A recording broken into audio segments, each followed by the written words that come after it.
But, man, yeah. Eta, sharp as well. Welcome, man, guys. Man, says, how long has it been? 2 years. Thank you guys for coming back. Today, Tladi. Yeah, man. You came to one of the most unique setup in Soweto. Yeah, remember I told you this is where I grew up. So firstly, let's just thank the community at Tladi to give us this awesome space. And my name is Phetole, also known as the Seedling Guy. Come and spend a day with me.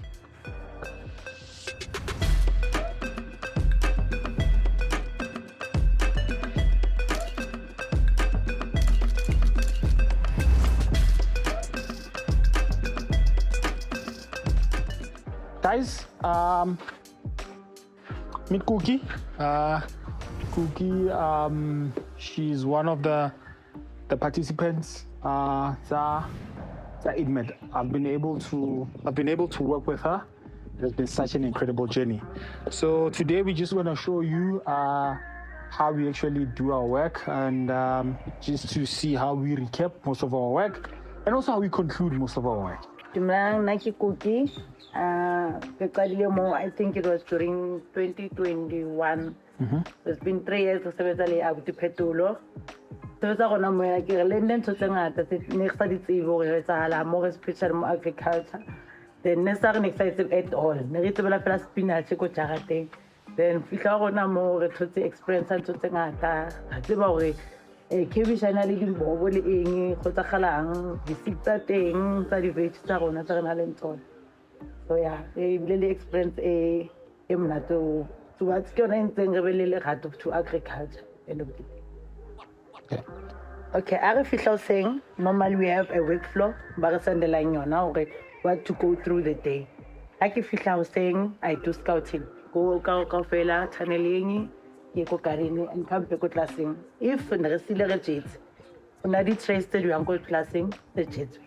So when I do scouting fisher, in the opener, the blood sister thing. If there is sauna, there is germinating. So all I have to do, I make the quality, did you end up with the stock? The second quality, Garinka, get controlling the transfer like a molecule rona.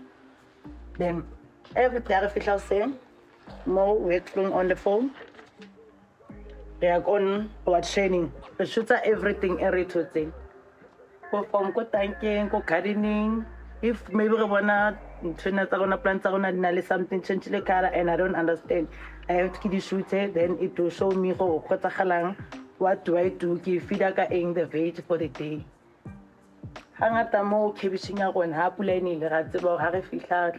maybe later on before Tamaya, let's spray kibisha. Then everything fast. We have my workflow, the narrative. I make you work out for what I see, and thing. Then king a tanka solution thing. Maybe get to the carina on the epic. So solution in just sprayer or feeder which a chemical trainer. So basically here what happens is that our mode of communication and also what we use to communicate here, it's mostly WhatsApp. So WhatsApp is also our administration tool. So sometimes I'll spend maybe 2 days not being around here, but once they report from a narrative report from 12 o'clock, 3 o'clock, and also once they knock off. So I know what happened yesterday during lunch, and also I know what happened yesterday when they knock off. So it gives me like a mental picture also tomorrow. How does the work going to look like? So at most, how it normally affects us, because sometimes you cannot manage a farm by sitting in an office. Sometimes whenever it rains also, I literally have to come and check out the site also as well, because when it comes to the technical expertise also as well, it's something that I still need to teach them. And yeah, we get in there day in and day out. So every time we learn something, and also I learn something from them. So as in you can see right now, I know what she has been doing the whole day. And once she reports, when she leaves, I'll also be able to give out other people the workflow for tomorrow as well. So yeah, that's how we start our day, and also that's how we end our day most of the time.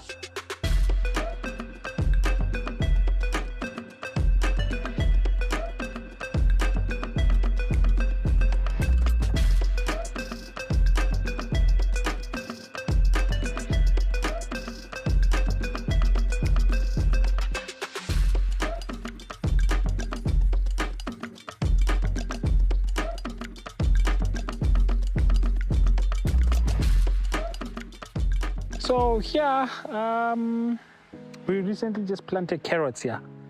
So carrots, and you can see there's carrots and then there's basil also as well. You know, the effects of climate change, whenever we talk about them, up until they become practical, we don't actually see the weight of impact of climate change. So here we experienced too much rainfall. Our basil didn't do well. However, we use the space to also in between to plant carrots. So our carrots are already ready.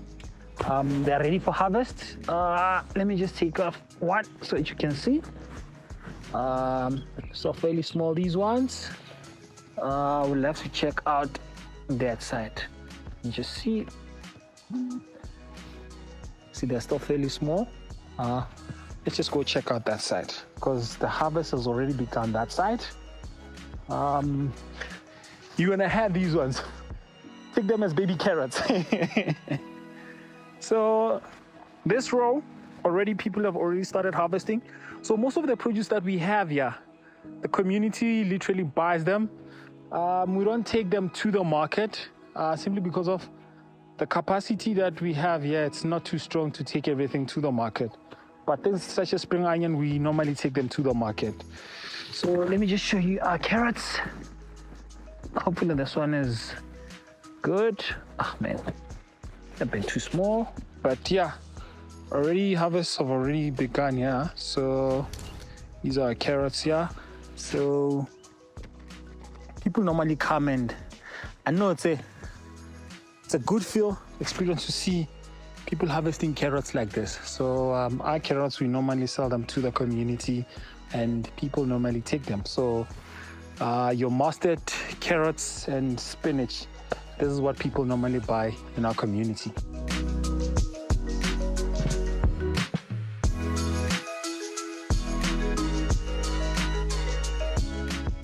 Ever since I came from the podcast, there's been track record also being credible, and people, they know more about me. And you know, I get normally people I've worked with, also the likes of Antoinette. She was on the podcast. They've came to my site to check out the space, and I've gotten customers as far as from Limpopo and Lesotho also, just to come and buy our seedlings. But for community, this has become a home of hope for people in our community. So we've recently partnered with INMED South Africa. So I'm currently managing 2 sites as a site supervisor for Soweto Aquaponics and here in Tladi.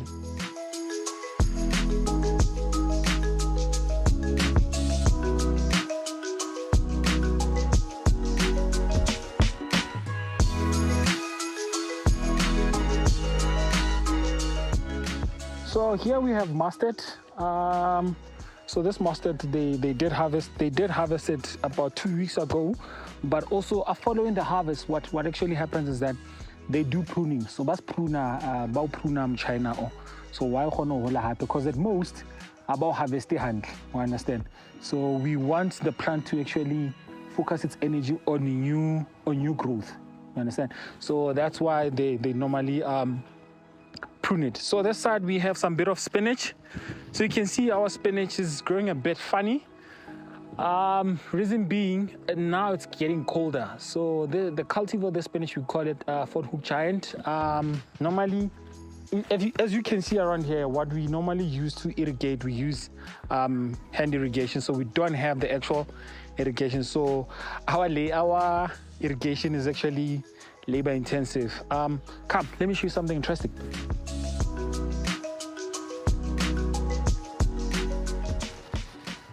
So this side, I have, who can guess what is this? So here I have what you call baby spinach. Baby spinach is what I have. So this baby spinach, she normally sells for like 40, how much in Woolworths? Cost a lot. So the aim of this garden is just to introduce food. You can't literally just come to our garden and buy spinach only. So our aim is to try to change the face of food garden in our community. So last time we had some brinjals, we had some chilies, we had some jalapenos. So these are the new varieties that we normally integrate and put into our garden. So for the sake of introducing new cultivars to people also as well. So whenever they go to shops, they see what we have in the garden. It's also what they can also get at the shop. But we promote people to buy vegetables in our garden. So yeah, so mostly if you can see here, it's just mostly spinach. Reason being, again, people again normally prefer spinach. So this is where we normally trial in our field also as well. So you can see our watering, how we normally water. So we fill up this bin and then take watering cans, just walk around with our watering cans, water here. You can see our spring onions was turning a bit yellow. Reason being was that we didn't have water for some period. So we tried to revive our spring onion. So here in between, you can see we've also used manure also as well. So cow manure. Yeah, we have a crowd just down here in Tladi also as well, where our farmers, livestock farmers, work hand in hand with us. So we don't buy most of the manure. It's just we literally just clean the whole crowd and then we get it for free. So yeah, so this area is just mainly spring onion. Just mainly spring onion. And here it used to be our compost heap. So this used to be our compost heap. What we did was that, okay, we have to clean up this whole space. Reason being, we don't want, whenever you're doing these projects in Soweto, whereby they look filthy. So we try to clean as much as possible. So we have a hole here where we dump almost everything inside. So this is just to reduce rats and everything. So we try to clean as much as possible in our space. So ideally here we wanted to do like the actual compost also as well. But yeah, we try our best. So yeah, now you can see how green the field is. So this time of the year, normally we take most of our effort, we take it outside for gardening also as well, because we know when summer comes in, people want to really plant. This actually pushes people to accept, to show that they can really do it.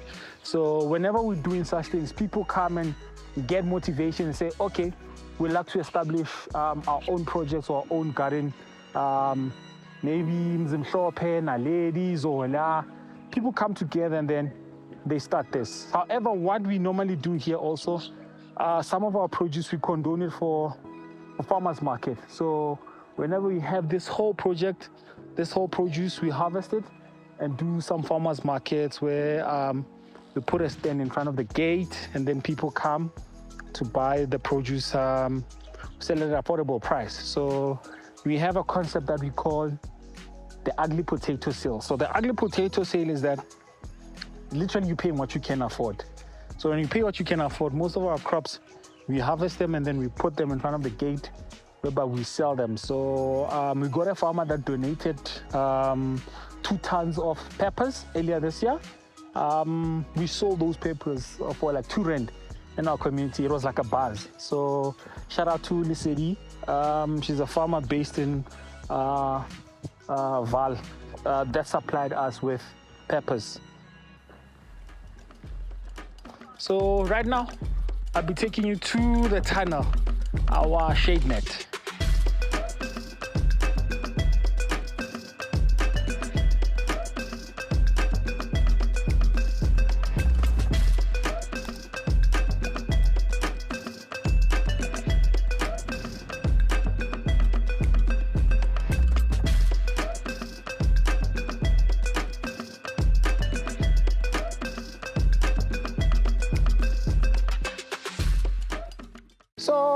here inside, as you can see, it's a bit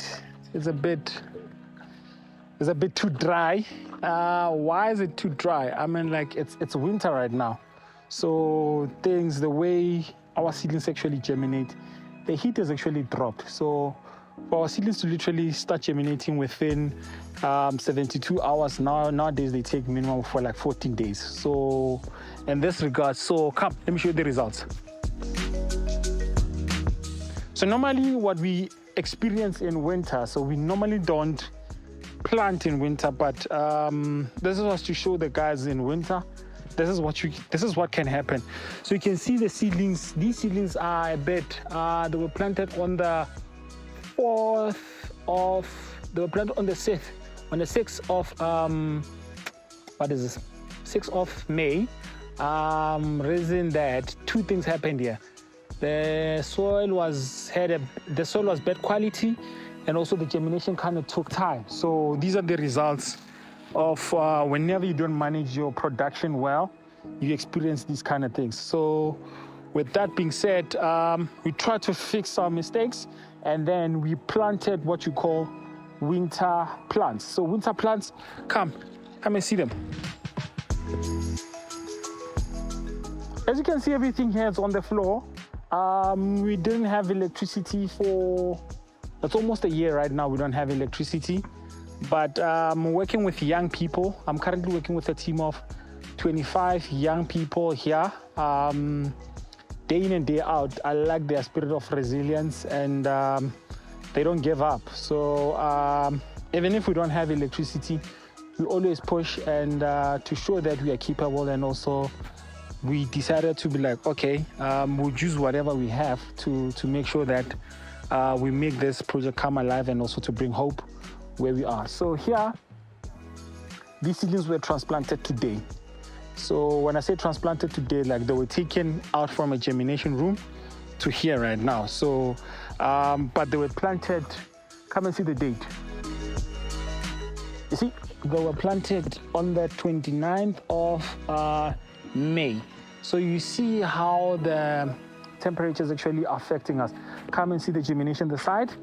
You see the germination is a bit promising this side.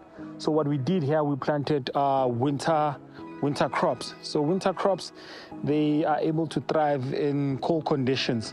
So here we have a minimum of 50 trays of, so this side is spinach, and then this side is what you call mustard. So the mustard that you see down there is what is here. So ideally what happens here is that we actually teaching people the concept of what is a value chain. So a value chain is that whenever the seedlings would normally leave here, where are they actually going? So they go to the field, then from the field, what happens? So what happens is that it's either they go to the market, they go to people, whereby people, they normally just come and buy the vegetables, or they just put them in fresh produce market. So here you are able to see the whole entire value chain. That's why we have a garden, because we normally talk about these concepts and say value chain, but what is a value chain to someone also as well? So it's something that we really need to teach people also, and so that they can be able to understand what is a value chain.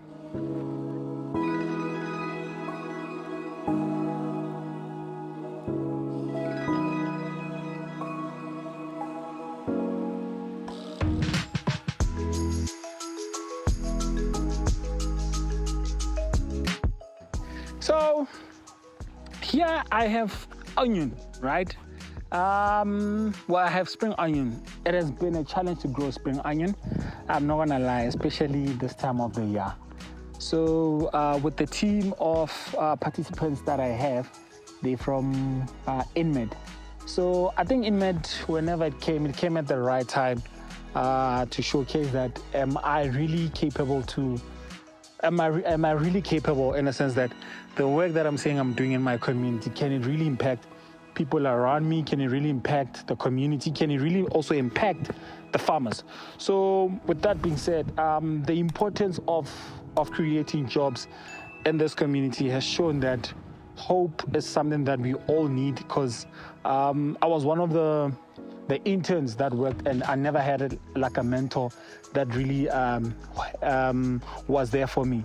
So working with young people around here and also working with them on a day-to-day basis, it gives me joy. And I'm not gonna lie, it's not an easy job, but it shows that whenever you teach people, you can literally do so much together. But also it's also important that sometimes, yes, you cannot have the right qualifications, but once you have opportunities where there are structures, you literally going to thrive and also show that whatever that you learn, you can actually apply it. So it has been such an incredible journey working with INMED, and also being here also in Soweto, because INMED is all over the country. So doing this and also planting seedlings and also doing gardens, it has been one of the most joyful and also interesting journey, just to walk around with young people and also creating jobs in our community.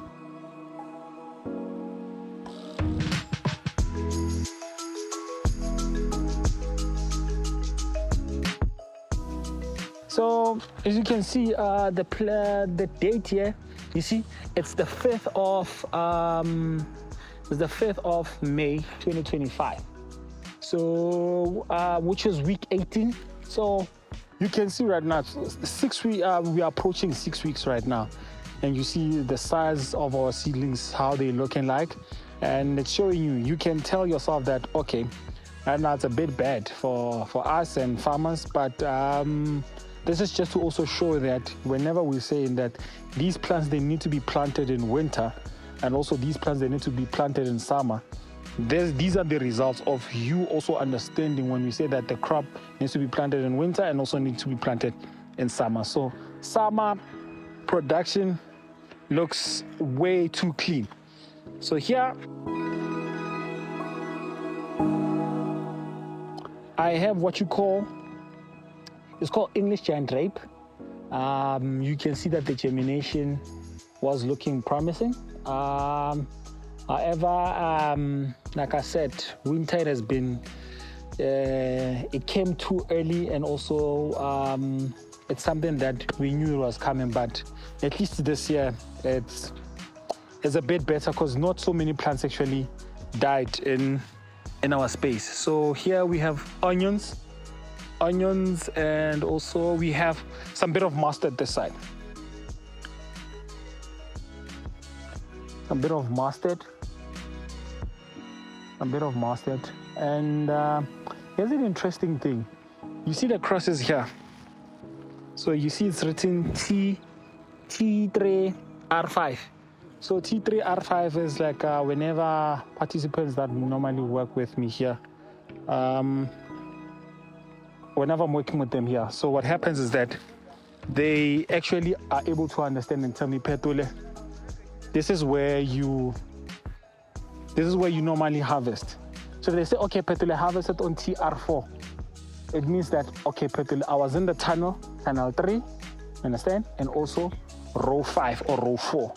So here you are able to see some of the things that we normally teach our participants. So come, let me show you something. We know that winter actually is a problem. So we decided to do some of these projects whereby we know that as winter is coming along, we know that most of our production won't do well.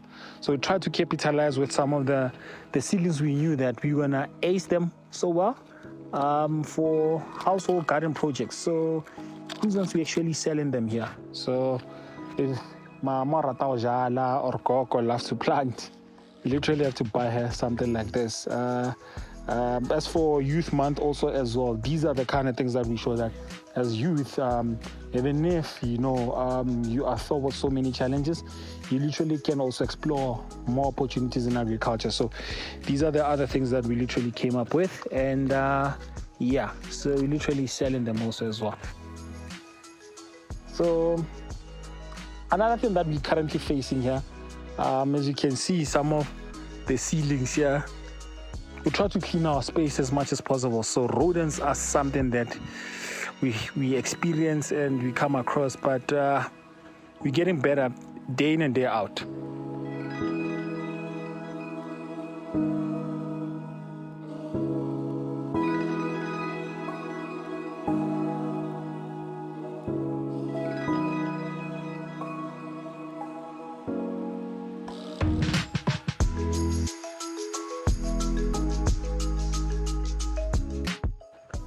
So here, it's an inspiration from a lady that I've been working with for the last 4 years.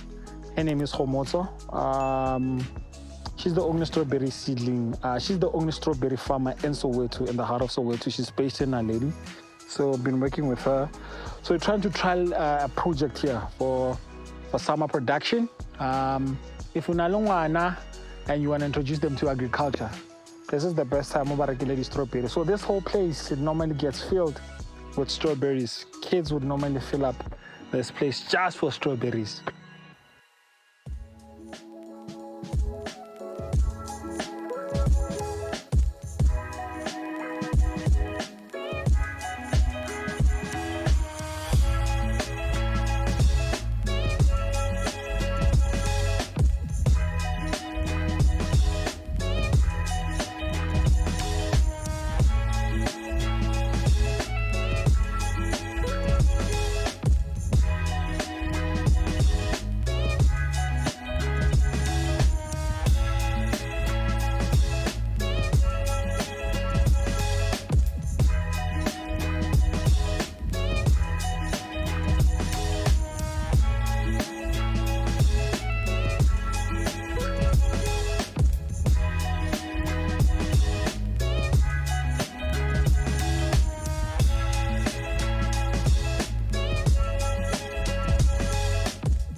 So, well, I'm going to start with inspiring the next generation first. So, as you can see, young people are mostly into art. So, I've started working with the concept of calling art meets agriculture. So, I'm blending art and agriculture together. Last year, I was working with the likes of, may his soul rest in peace, Chico Azania. He wrote a beautiful poem about me. As for other things, mentorship. So for mentorship, I didn't actually know I was actually good with mentorship. So it has been such an incredible journey working with a huge number of young people and also elderly people also as well. I've been working with them and it has created a change in my life. And as for young people, I've seen that young people, despite the opportunities that they get, once they get into a structured environment, they're able to thrive, and also you're able to learn from them. And everything is possible whenever you're working with young people. So the impact has just shown me that everything is possible. I've recently worked with All Mutual also as well, and INMED South Africa has been our pillar in terms of supporting us with what we also wanted to achieve in our community. Yes, for mentorship also as well. It's actually a funny story. Tsepo and Temba, and also Homoto as well. Tsepo and Temba, I've worked with them for the last 2 years. Yeah, so today they're actually great teachers at Piri Special School. The project that we established last year during Mandela Day. Till today still running, and it is sustainable, and it has created a lot of changes at Piri Special School.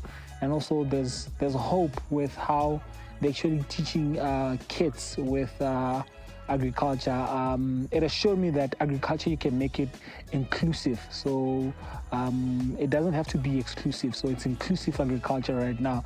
How they're teaching kids at Piri Special School, it's I'd say it's a legacy right now, because not many people can literally do what Sepo and Temba are actually doing right now.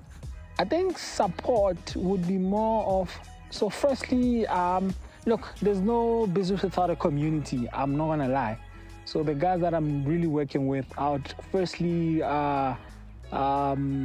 support, I'd mainly ask them to be supported, especially in the perspective of financial literacy also as well, because whenever you're working with people and then their financial literacy is not up to date, So it's like literally you throwing your money in a black hole. So rather, at least if I get to do support, firstly, get organizations that are that want to assist young people with financial literacy, because I'm mostly working with young people. And then the other support would be more of infrastructure also as well.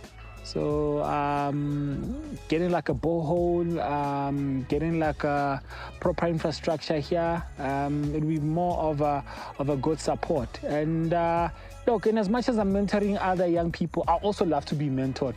So that is another support I'll be keen on taking. And yeah, I think that's what I'm looking for. The rest we'll figure it along the way. The kind of challenges that I'm facing, I'll say one is electricity. Two is that whenever I'm mentoring young people, just to get a proper setup in agriculture and also run it, it requires 3 years. So you understand, whenever you're working with young people and you're currently mentoring them and no one is actually sharpening you. So what happens after 3 years, whenever they are fully developed? So what about you? So I think the challenges that you have is that keeping people to work with you here also as well. So it's another challenge. So what is, you call it what, talent management? So it's what it's been a problem for me.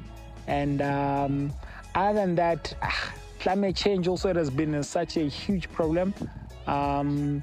But lack of infrastructure also is something that has been a challenge for us. But it's one of those challenges that you can't run away from them. My bigger vision would be more of when I see my farmers grow, I know that I'll be growing. So I can't be the one that's doing bigger things and my farmers around me are not doing bigger things.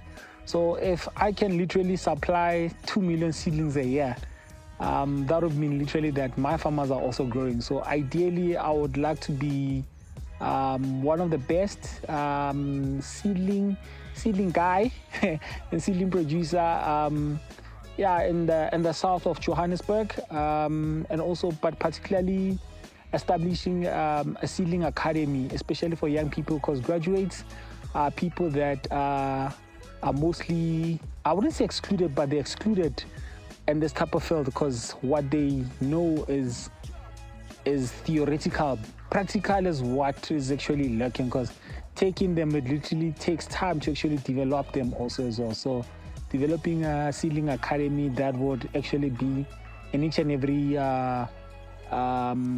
community and also province also as well, because you can't getting young people as far from Eastern Cape, Limpopo, Mpumalanga, just to come for an agricultural opportunity in Soweto only. A profit margin for our crops, I think the most high performing crops for us has been cabbage and tomato last season, because and also in peppers, because remember I told you we did the concept called ugly potato sale, whereby most small vendors also, because we saw that the opportunities that vendors would literally go to the market. So we decided to challenge them and then ask them to come to our space to come and buy our vegetables.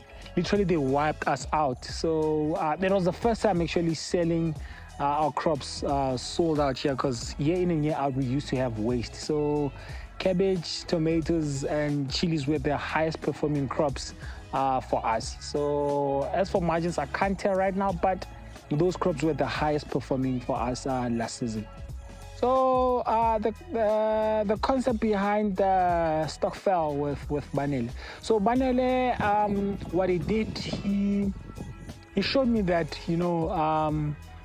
businesses. So what he showed me that each and every business needs a value chain. So no business can literally stand alone and say that you can survive. So what Banele came here, he came to prove, and he showed me that, no, you know what, you can't just literally just sell seedlings and not be partnering up with other people in business. So what Banele did, he showed me that each and every business can become they can form one business. So in a sense that if I sell seedlings, another one can grow seedlings, and that person can also create another business that will create a perfect ecosystem in an environment. So whereby those plants are grown through aquaponics. So also those fish, they can be sold also as well, and as well you can sell the plants also as well. But this one was showing that each and every business in a community, they can work together. You can't work by yourself. So whatever that you are supplying, also think about the other person, how you can literally work with that person. So Banele kind of just showed me another side of a coin when it comes to business also as well. So currently what has happened is that also currently where the business is right now, I've been able to work with other organizations also as well. So what it did, it gave me exposure. I've been able to work with so many organizations as we speak. There's a concept in Piri Special School also as well that was done by INMED, which is called Plug and Play. So whereby you have aquaponics and also you have plants also as well. And also there's a Soweto aquaponics here in Zimhlope, just next door to Elias Motsoaledi Clinic. Also they are doing aquaponics also as well. So I'm working with farmers that are into aquaponics, and it has literally showed me that you can literally work with people in your community also and supply produce, and also giving me opportunities that people see that I am credible in the work that I'm doing also as well. So far, I would say working with INMED, it has been an achievement. 1, 2, establishing more garden projects in our community also as well. It has been such a huge milestone, and providing extension services that hits the bar, because everyone right now, the people that I normally work with also as well, some of them, it's easy for them to enter competitions, so there is that confidence to share that they can do it also as well.